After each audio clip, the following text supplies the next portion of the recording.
Então, o que a gente vê em muitas empresas? O profissional de segurança chega todo energizado, querendo fazer acontecer, só que ele não consegue persuadir a alta liderança. Ele acaba sendo incorporado à cultura daquela empresa. Porque o ser humano é assim, como eu falei nisso, a gente busca o conforto. Então, você acaba entrando, e daqui a pouco você está vendo o trabalhador fazendo gambiarra, trabalhando às vezes sem EPI, você acha normal. Verdade. A minha pergunta era até sobre isso também, né? Os profissionais de segurança do trabalho estão preparados, cara, para atuar na frente em relação aos fatores humanos? Então, eu vou parafrasear aqui, aproveitando que nós estamos no Rio de Janeiro, o Romário, né? O Romário teve uma vez que ele foi artilheiro do Campeonato Brasileiro com quase 40 anos, e aí foram perguntar para ele, Romário, como é que você faz artilheiro do Campeonato Brasileiro com quase 40 anos, como é que você conseguiu isso? Ele falou, é simples, peixe, o nível é baixo. Infelizmente, na área de segurança, o nível é baixo. Então, a galera não está pronta para isso. Por quê?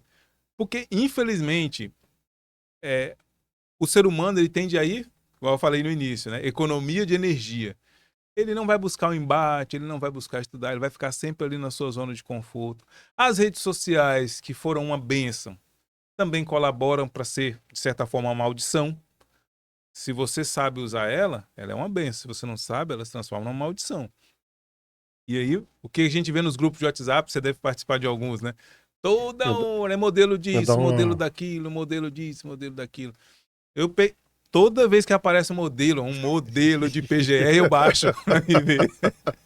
E todas as vezes eu me Não, me dá um decepciono. modelo de APR. Infelizmente, todas as vezes eu falo, aí, nossa, esse aqui deve ser bom, deixa eu baixar para me ver.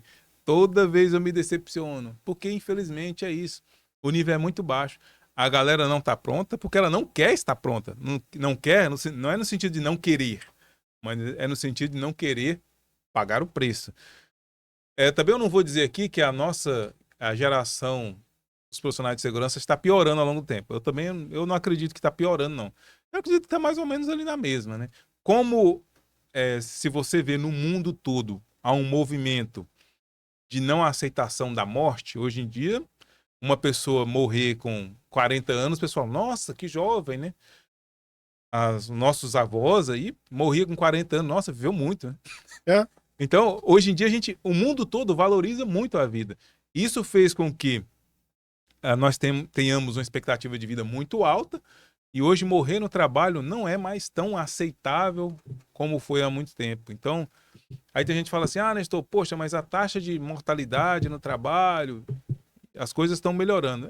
Mas é um movimento natural. Não é por causa de nós, profissionais de segurança, não queria eu que fosse, mas é porque a informação circula com mais velocidade, os EPIs estão muito melhores, a engenharia está muito melhor e hoje matar no trabalho. os próprios equipamentos hoje, ele já vem já num padrão de Exatamente. segurança, Os né? carros, olha os Sim, carros hoje, né? Você tem carro que tem airbag em cima e em lado, quanto sim. dependendo do preço, né?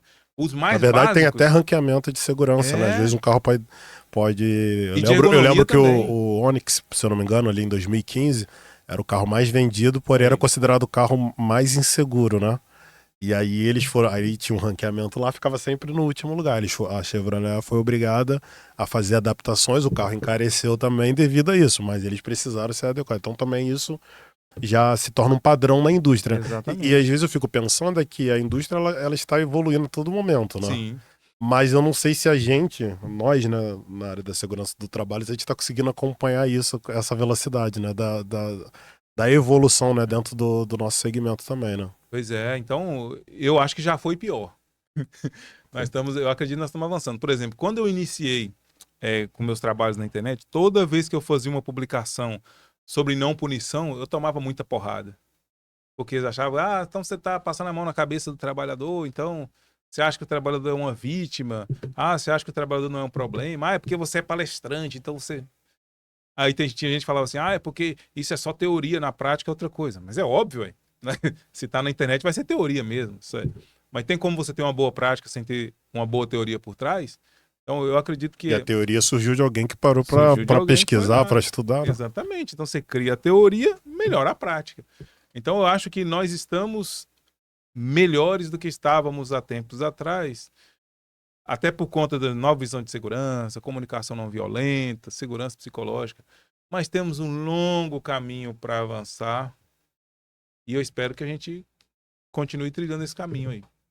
Também acho que a minha questão da preparação, eu digo porque acho que talvez o maior desafio é o que você falou, né? Você está numa empresa de 200 e poucos funcionários, aí você tem dois, ou então uma empresa de 100 e poucos funcionários, dependendo do grau de risco, você tem um profissional de segurança do trabalho para tentar implantar ali essa cultura, né? Não ele, porque isso aí precisa vir da alta direção, etc. Mas o maior desafio para mim, acho que da segurança do trabalho, é principalmente empresas de médio porte, né? Porque ela é uma empresa ali normalmente familiar. Na maioria das vezes, aquela empresa está contratando técnico ali só porque a contabilidade ou o jurídico ou o RH falou, ó, deu a quantidade de funcionários aqui, você precisa contratar um técnico, então recebeu uma notificação, por exemplo, precisa contratar, mas esse cara, na verdade, o proprietário ele não está preocupado com a segurança do trabalho. Talvez ele nem entenda, eu acho que parte muito disso. Eu penso que o ser humano, muitas das vezes, não faz é por ignorância mesmo. Ele não sabe, ou o risco que é, por exemplo, a gente estava num restaurante ontem, minha filha tem 4 anos. Então ela fica vendo esses desenhos, né, são educativos hoje, que isso é uma maravilha, e na cabeça dela, que é o correto, quem tá andando de moto tem que estar de capacete. Só que aqui no Rio de Janeiro, principalmente Baixada Fluminense, você vai ver 10 motociclistas sem capacete e um de... Caramba. Aí teve uma hora que ela ficou assim, a gente tava no local alto do restaurante, ela ficou assim, mãe, ali, tá sem capacete, mãe, ali, tá sem capacete, mãe. Falei, filha, você vai se cansar aí. Mas eu penso que o cara é cultural, ele não sabe, ele vê todo mundo andando sem capacete, então eu penso que no ambiente de trabalho, e talvez o maior desafio do profissional de segurança do trabalho também seja isso, né? Conseguir o engajamento da alta liderança, né? Exatamente. Porque o próprio Edgar Schein já dizia isso, né? Você só consegue fazer a cultura organizacional evoluir, né? E, por consequência, evoluir as subculturas, inclusive a cultura de segurança, a partir da alta liderança. Porque a alta liderança, ela tem o jeito dela de fazer negócio e o jeito dela de fazer negócio acaba cascateando de cima para baixo. O Edgar Schein ele dizia que mesmo depois que a família fundadora abandona a empresa, porque morreu, porque vendeu, etc., ele diz que 20, 40 anos depois, se você for na empresa, você ainda sente os traços de pensamento da família fundadora. Porque a cultura ela enraiza de tal forma que é difícil se livrar daquilo. E muitas vezes o técnico de segurança, como você falou, né? Nesse ponto ele se torna refém. Ele entra para uma empresa e vê as coisas acontecendo de uma forma que está errada do ponto de vista normativo, de fatores humanos, de nova visão de segurança, etc. Só que, às vezes, pela nossa própria formação, nós não conseguimos falar com o empregador a linguagem que o empregador entende. Money, cash. Se eu investir em segurança, qual retorno eu vou ter? Aí o profissional de segurança, muitas vezes, vai conversar com o empregador falando em valor de multa. Só que as multas de segurança estão congeladas desde o ano 2000. Então, nos anos 2000, você comprava um frango com 50 centavos. Né? Ou vai no supermercado hoje com 50 centavos e tenta comprar um frango para você ver o que acontece. Não tem condição mais. Então, outra coisa, outra forma que o profissional de segurança tende a conversar com o empregador, ele vai lá e fica, o senhor tem que cuidar do trabalhadorzinho, porque senão ele vai adoecer. O empregador, com o seu modo racional de fazer o negócio, ele não está errado, que é o único modo de fazer negócio é assim mesmo. Ele pensa, mas peraí, eu estou trabalhando aqui nesse lugar há 5, 10, 15, 20 anos. Ninguém adoeceu ainda. O que esse profissional de segurança está falando é balela. Para que eu vou investir nisso? Então, muitas vezes o empregador não investe porque ele não vê valor Ou no investimento em segurança. não apareceu nenhum auditor ali para fiscalizar. E o problema é do valor da multa, que é baixo também. Se o auditor chegar muitas vezes e der uma multa, tem empregador que fala assim, quer saber? Eu pago. Se ele pagar aquela multa e o auditor não voltar mais, para ele sai mais barato. Sai mais barato. Se você for colocar na ponta do lápis hoje, com o valor de multas congelado desde o ano 2000, muitas vezes sai mais barato você pagar uma multa do que você fazer uma melhoria. Então, o profissional de segurança, aqueles que conseguem realmente modificar o ambiente, é aqueles que conseguem mostrar que o investimento em segurança vai se pagar ao longo do tempo. Seja com eliminação de adicional de insalubridade, periculosidade, aposentadoria especial, seja diminuindo o percentual de acidentes, seja diminuindo o percentual de afastamento, seja aumentando o número de horas trabalhadas. O profissional, quando ele consegue falar essa linguagem, ele tem uma probabilidade muito maior de convencer a alta liderança.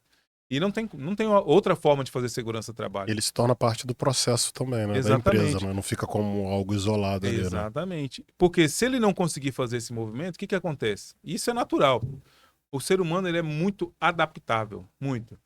Então o que a gente vê em muitas empresas? O profissional de segurança chega todo energizado, querendo fazer acontecer, só que ele não consegue persuadir a alta liderança. Ele acaba sendo incorporado à cultura daquela empresa. Porque o ser humano é assim, como eu falei nisso, a gente busca o conforto. Então, você acaba entrando, e daqui a pouco você está vendo o trabalhador fazendo gambiarra, trabalhando às vezes sem EPI, você acha normal. Você fala, cara, nessa empresa realmente não tem jeito mesmo. E aí você, ou das duas uma, ou você adquire paz no coração em ver aquilo acontecer, ou você fica tão frustrado que você se adoece. É um movimento que a gente tem visto hoje em dia. Profissionais da área de segurança adoecendo dentro de empresas, porque a carga de trabalho é muito alta, a pressão é muito alta e ele não tem suporte da alta liderança.